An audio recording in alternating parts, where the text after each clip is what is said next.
À l'heure du thé, les enfants s'amusent à remplir les tasses de leur toutou, font semblant de tartiner leur pain ou les nourrissent d'une bonne cuillère d'air.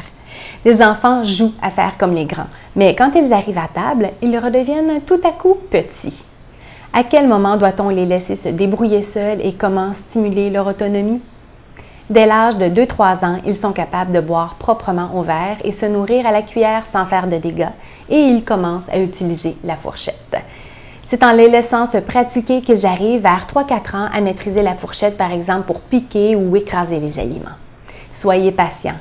Au fil du temps, de plus en plus d'aliments se retrouveront dans le bedon plutôt que sur le plancher. En général, vers 4-5 ans, l'enfant arrive à manger seul proprement si on l'a encouragé à le faire.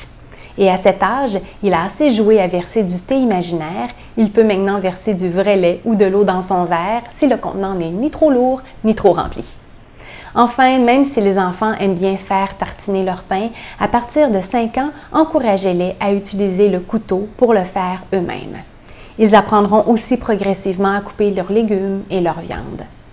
L'enfant persévère pour développer ses habiletés, tandis que le parent doit de son côté faire preuve de patience, accepter les dégâts, montrer l'exemple, prévoir plus de temps et valoriser les petites réussites.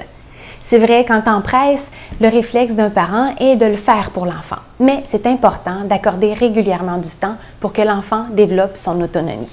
S'il le fait avec ses toutous, c'est parce qu'il est prêt à le faire avec vous.